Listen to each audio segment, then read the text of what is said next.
mégahertz. Petit podcast pour de grands effets, pourvu qu'on s'aligne et qu'on se connecte, parce qu'on est en orbite et c'est important de se connecter. C'est Abby au microphone. Mégahertz sur les ondes, santé mentale. Alors, aujourd'hui, la thématique, c'est la santé mentale. La santé mentale, pourquoi la santé mentale? Parce que c'est mon cœur de métier, je suis infirmière en psychiatrie et c'est une thématique qui m'anime en fait. J'aurais jamais cru que ça aurait pu autant me passionner, mais on est au stade où voilà, où j'en parle et j'apprécie partager ces petites notions avec tout à chacun. Alors déjà, quand on parle de santé mentale, il faut savoir ce qu'est la santé mentale. La santé mentale, il y a une dimension positive. Selon Wikipédia, je me suis pas cassé la tête les amis, mais bon. Donc selon Wikipédia, la santé mentale, c'est défini comme le bien-être psychique, émotionnel et cognitif ou une absence de trouble mental. Le terme est relativement récent et polysémique. La santé mentale est, selon J. Sutter, perçue comme l'aptitude du psychisme à fonctionner de façon harmonieuse, agréable, efficace et à faire face avec souplesse aux situations difficiles en étant capable de retrouver son équilibre. En gros, c'est un peu la métaphore du roseau et du bambou. Mais bon, on choisit pas son camp, hein.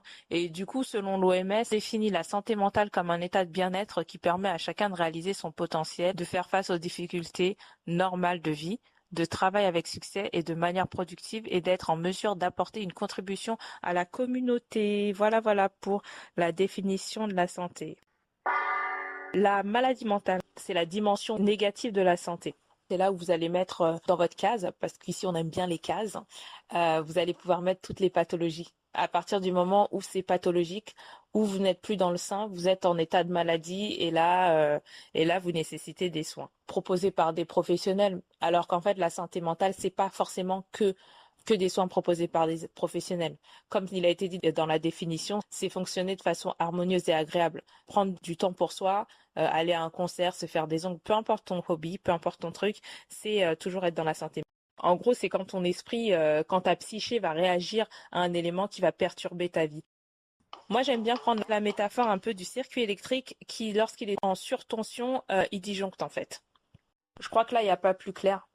C'est assez simple à comprendre. À trop de tension, disjoncte pas. La psyché, c'est un circuit électrique. Enfin, moi, j'aime bien cette comparaison du circuit électrique. Pour avoir vu beaucoup de malades, c'est quand même un peu ça. Il y a un élément qui va déclencher et pip pip, la machine, elle s'enraille. Je tiens aussi à préciser que dans la santé mentale, il y a une dimension culturelle. Bah oui. Tout le monde ne perçoit pas les choses de la même manière.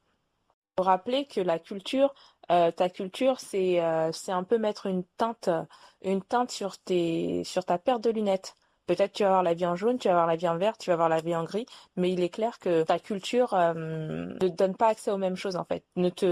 Ta manière de percevoir le monde ne sera pas la même.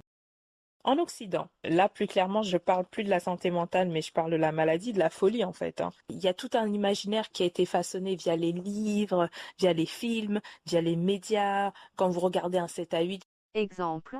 la famille qui témoigne, oui, mon fils est un psychopathe, il a mangé le cerveau de ses petits camarades de classe et on demande à la famille, oui, et qu'est-ce que ça vous a fait d'élever un monstre? Bah écoutez, trois petits points. Enfin, vous voyez le genre de choses où les faits divers, un peu les choux gras de la presse, un patient encore décapité de soignante. On parle que des éléments traumatisants, des éléments néfastes en fait.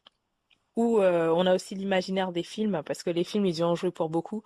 Moi-même, à la base, vous m'auriez dit, enfin, j'ai bien dit je tutoie, donc moi-même, à la base, tu m'aurais dit, une fois diplômé, tu travailles dans ce domaine, je t'aurais dit jamais de la vie. Dans le mot jamais de la vie, là, faut comprendre jamais de la vie sans aucune nuance. Déjà, j'ai pas été élevée comme ça, tout simplement.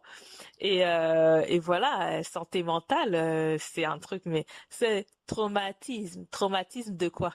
Genre, t'as compris. Celui qui a compris, il a compris en fait. Genre, c'est un truc, c'est pas pour nous ça. Enfin bref.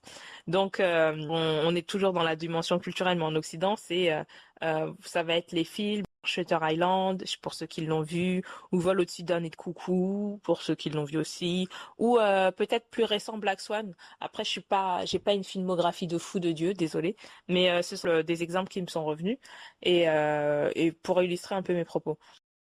Une réalité a toujours deux poids deux mesures. En Occident, il y a toute cette ambiance qui est là, mais il faut aussi quand même dire qu'aujourd'hui, les mentalités, elles sont quand même beaucoup plus tolérantes et les traitements, ils permettent pour beaucoup d'individus, en fait, d'avoir une certaine insertion sociale. Pour les gens névrosés, qu'est-ce que c'est qu'un névrosé? Le névrosé, c'est toi et moi, en fait. Ce sont des gens angoissés, c'est-à-dire que c'est notre essence. Les angoisses qui te caractérisent font de toi un névrosé, en fait. Il y en a qui vont le développer plus que d'autres et c'est là que tu glisses dans la pathologie.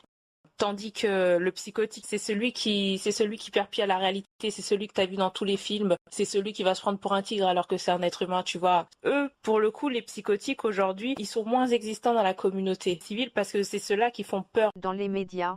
Là où je parle de poids mesure, c'est que avant, de ce que j'entends des anciens qui étaient dans les services, c'est que eux existaient vraiment, en fait, ils existaient dans la société, ça veut dire contribuer. Et en fait, ce qu'ils faisaient, c'est qu'ils entretenaient l'hôpital et ils avaient des pécules pour ça. Un pécule, enfin, ils avaient une petite rente, en fait. Tu te lèves, te dis, je vais m'occuper de tel jardin, je dois faire ci, ça, et je vais toucher quelque chose. En gros, tu existes parce que tu contribues. Il y a des structures aménagées pour les populations qui ont des troubles mentaux importants et qui peuvent pas travailler Comme des jobs sans qualification parce que la cadence est trop importante et parce que ceci et parce que cela. Il y a des structures qui existent, mais en fait, les critères sont importants, les critères sont élevés. Ils peuvent pas prendre tout le monde. Il faut pas oublier que le principe d'une institution, c'est quand même d'être assez rigide et au final, ça exclut d'autres gens. Voilà, c'est la petite nuance que je dois préciser. Toujours dans la dimension culturelle, là on va venir à l'Afrique, comme j'ai dit tout à l'heure, d'origine ouest-africaine, je suis une femme noire, et je précise parce que ça va avoir du sens dans les autres. épisode, Pourquoi aussi je parle de l'Afrique? Parce qu'en fait, comme ça fait partie de mon identité, les cultures africaines, c'est ma Madeleine de Proust en fait. C'est quelque chose qui fait partie de moi et qui m'est indissociable en fait.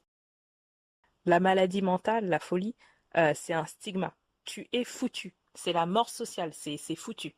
Dans le mot foutu, là, c'est foutu. Il y a deux poids, deux mesures avec ça. Soit tu as le stigma, mais comme les codes de la société, ils sont différents, tu vas pouvoir compter sur l'entraide du collectif, en fait. Il y a un côté communautaire qui est beaucoup plus important. En fait, les sociétés sont moins individualistes, même si ça tend un peu même si ça tend beaucoup à copier l'Occident, mais voilà. Soit t'es l'enfant déshérité à dreadlocks en haillons, voir qu'il n'y a pas de sous-vêtements, quoi. Enfin, c'est les improbables qu'on voit au pays, quoi. C'est ça. Je tiens quand même à préciser qu'il y a des contrastes intéressants. Faut savoir que la folie, en fait, la maladie mentale, comme on peut la nommer, de manière plus sérieuse, on va dire, c'est l'aliénation, en fait. Qu'est-ce que c'est que l'aliénation? Toujours comme source wiki, un pédiatre, désolé. J'aurais pu te donner une définition à la moi, mais ça aurait été un peu moins bien tourné en fait. Donc l'aliénation mentale, c'est un terme désignant un trouble mental instable dans lequel un individu se retrouve psychiquement et psychologiquement séparé du monde extérieur. En gros, la personne, elle est dans sa bulle et elle est dans sa réalité. Ben, c'est ça la folie en fait. L'image qu'on a, le fantasme qu'on a du fou, c'est ça, c'est la folie. Alors qu'en fait, quelqu'un de dépressif va tout aussi avoir besoin de soins, mais c'est pas du tout la même chose. Mais bon, c'est encore un autre débat. Ben, en fait, la folie, l'aliénation, ça reste quand même quelque chose d'assez tabou. Alors, question, prends des notes. Qu'est-ce que c'est qu'un tabou? Définition. C'est ce sur quoi on fait silence, en fait, par crainte ou par pudeur. C'est un peu le déni de certaines familles. Tu vois que l'enfant, il fait des trucs bizarres. Et quand je dis l'enfant, c'est pas forcément un enfant de 3 4 ans, hein. Je vais plutôt parler d'un jeune adulte, enfin d'un jeune adolescent de 16 17 ans qui a des comportements hyper étranges, qui ne va pas dormir de la nuit, enfin plein de comportements étranges. Et on va dire non, non, mais lui, nous en plus on adore dire ça, on va dire non, mais lui il est comme ça. Ouais, mais il y a un moment, je dis ça parce que ça fait écho à certaines situations que j'ai déjà vues. Ouais, il y a un moment, lui il est comme ça, mais là on est dans la maladie, c'est pas de la tolérance de dire qu'il est comme ça, c'est que là il y a un problème. Et puis bah, le tabou, hein, tu connais la suite, c'est ce qui donne lieu aussi au pays souvent des situations où on s'acharne à vouloir à ce que la personne fonde un foyer en fait, alors qu'elle est peut-être pas en état, parce que faut imaginer ce que ça donne. Ouais, faut imaginer ce que c'est d'être un enfant qui évolue dans ce type de cocon. Et quoique, au pays, c'est toujours pareil. Comme c'est pas la même société, ça passe. Mais quand c'est reproduit sur le territoire français, c'est chaud patate. C'est chaud patate parce qu'il y a personne d'autre qui passe et avoir une mère un peu folle, enfin, pas un peu folle, là, je parle autant que soignant, et avoir une mère qui a des troubles mentaux et qui les refuse, c'est carabiné, en fait. C'est chaud patate. Et donc là, en fait, pourquoi je définissais les termes de folie, d'aliénation? Parce que j'aime observer le contraste entre les deux. J'ai évolué en pensant, par exemple, on m'a élevé comme ça en disant oui, le traumatisme, un traumatisme. Qu'est-ce que c'est que ça? Genre, limite, chez nous, ça n'existe pas. Mais en fait, on se rend compte, enfin, moi, c'est pas, on se rend compte, c'est moi et Bi, je me rends compte que, euh, en ayant vu en ayant vu des gens, mais c'est que de la famille pas forcément en ville et dans les villages, en parlant avec les gens, la mentalité n'est pas la même et la notion de soins mentaux est indissociable du corps en fait. L'esprit, alors c'est deux poids deux mesures. Le corps est indissociable de l'esprit et l'esprit indissociable du corps. Voilà, est-ce que c'est clair jusque-là? On va dire que l'esprit, c'est un souffle. Nous, dans notre langue, on dit que c'est un souffle. On dit que l'esprit, c'est un souffle, c'est quelque chose qui vient animer un corps. En gros, on est sur Terre et on anime un corps. Et tant qu'on fait notre expérience terrestre, là je pars un peu dans une autre dimension, tant qu'on est dans l'expérience terrestre, on peut pas les séparer en fait, entre guillemets. Ah, c'est un peu paradoxal ce que j'explique. Bon, celui-là qui comprend, il comprend. Celui qui comprend pas, tu accélères cette partie. Et en fait, c'est assez marrant de voir qu'au village, que cette notion d'esprit, de soigner l'esprit, d'avoir mal au cœur, mal à l'âme, c'est quelque chose qui existe en fait et qui a toujours existé. En fait, ouais, c'est super beau. Et ouais, alors qu'en Occident, en fait, les sciences appliquées, ce sont les sciences dures, c'est genre A plus B donne C, quoi. Tandis qu'en Occident, on segmente l'être, on va segmenter les systèmes.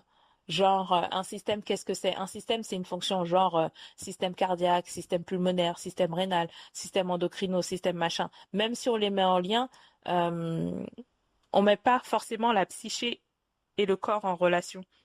Il y a qu'en psychiatrie que Et en dermatologie, on, on se rend compte ou on prend le temps de dire que la personne, elle psychosomatise en fait. Psychosomatiser, ça veut dire genre typiquement, la nana, elle a 17 ans et demi, elle a rompu de son premier petit copain, pleurer pendant 3 semaines, elle va développer une tumeur bénigne, par exemple. Mais quelque chose de bénin. Mais en fait, c'est parce qu'il y a eu un choc émotionnel qui est tellement fort, l'esprit, il a tellement eu un coup que le corps réagit à ça. Et aujourd'hui, de plus en plus, on en parle, ce genre de croyance est de plus en plus en vogue en Occident. Et c'est marrant de voir que ça, cette réalité-là, c'est un truc qui a toujours existé, en fait. Pour moi, en fait, dans ma réalité, même si ça a été nié. Je pense que je suis pas la seule et j'espère qu'il y a deux, trois personnes qui arrivent à capter ce que je dis. Et du coup, la conclusion, pourquoi j'ai parlé de tout ça, de santé mentale, c'était assez succinct, hein. Je tiens à préciser, c'était assez succinct parce que sinon, on peut, on- je peux tartiner pendant des heures, mais bon, bref. C'est donc la conclusion, c'est surtout démystifier le rapport à la santé mentale parce que je sais que chez nous ça reste un tabou et chez beaucoup de gens ça reste un tabou, ça reste quelque chose d'assez honteux en fait, alors que non en fait. Lorsque j'ai signé mon premier poste, j'avais une collègue qui disait, elle disait à un patient qui avait honte de lui, elle lui disait mais quand t'as mal aux yeux, c'était une collègue qui avait des lunettes, elle lui disait quand t'as mal aux yeux, enfin elle lui dit pas tu mais elle lui disait quand vous avez mal aux yeux vous allez où? Le patient, il dit chez l'ophtalmo. Quand t'as mal au cœur, tu vas où? Chez le cardiologue. Quand t'as mal aux pieds, tu vas où? Chez le podologue. Mais il disait, ben voilà, quand on a mal à la tête, quand on a mal à la tête, quand on a mal au cœur, quand on souffre, on vient ici pour se soigner. Et après, on repart. Et il n'y a pas lieu d'en avoir honte. Et j'ai trouvé son approche hyper intéressante et très précieuse et très décomplexante.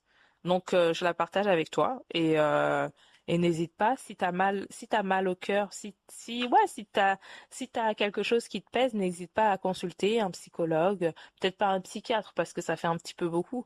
Le psychiatre, c'est vraiment que t'as besoin de traitement, etc. Mais et encore, qui suis-je pour dire que c'est beaucoup? Je sais pas ce que tu as, mais ce travail d'introspection, ça dépend toujours de la culture. Par exemple, aux States, on a tous vu dans les séries, dans les films américains et tout, que la nana, tous les vendredis, elle a rendez-vous chez son psychologue.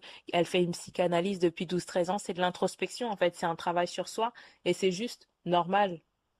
Autrefois, t'allais peut-être chez le curé, t'allais chez le curé et tu passais à confesse, machin, ça te permettait d'eux. Mais aujourd'hui, qu'est-ce que tu as pour toi? Aujourd'hui, là, en Europe, qu'est-ce que tu as pour toi? Au pays, encore, t'allais voir les oncles et tantes parler, et là, bah, qu'est-ce qu'il en est? Faut voir, faut prendre le temps prendre soin de soi et de sa psyché en fait, parce que le soi, la psyché en fait partie. Ou même de réparer des souffrances passées, de prendre le temps de les évacuer en fait, de prendre le temps d'en parler parce que il y a rien de pire qu'un tabou.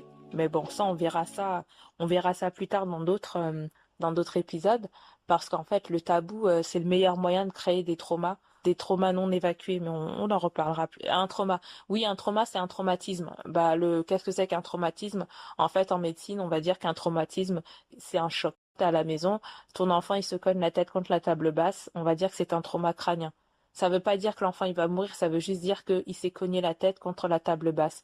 Donc, en psychiatrie, on va dire qu'il y a des traumatismes passés qui n'ont pas forcément été résolus, mais ces traumatismes-là peuvent créer encore plus de dégâts par la suite. Donc c'est important d'évacuer cette tension-là. appelé aussi psychotrauma. Ben, si t'aimes pas parler, tu trouves ton activité qui te fait évacuer tes problèmes en fait. Il y a pas de problème. Il faut évacuer la pression d'une manière ou d'une autre. Et à noter, c'est important de prendre soin de ta psyché parce que ta psyché, c'est tel un circuit électrique. Dès qu'il y a une baisse de tension ou une zone de surchauffe, ça reste assez gérable pour ton esprit. Ça reste gérable pour ton circuit, mais lorsque tu disjonctes, aïe aïe aïe, ouille, appelle un électricien. Et quand je dis électricien, t'auras compris la métaphore de l'électricien, hein. Celui qui va remettre un peu de d'ordre dans ton circuit électrique. Un circuit électrique, ça a besoin de bons isolants. Les bons isolants, c'est C'est cultiver en fait ces choses qui te font du bien. C'est très important pour toi, pour moi, pour n'importe qui. C'est super important d'avoir des zones de plaisir, parce que la vie, c'est pas que des problèmes, et il faut prendre le temps. Euh, tout n'est que soupape, et trouve tes propres moyens d'évacuer les tensions, parce que, comme j'arrête pas de le dire, c'est hyper important. Et sache que la parole est sacrée, en fait. La parole, elle libère, en fait. Alors consacre-toi, mon cher, consacre-toi, très cher. Bah, c'était Ebi sur les ondes et Ebi au microphone. À très vite, j'espère que ça t'aura plu. Michael.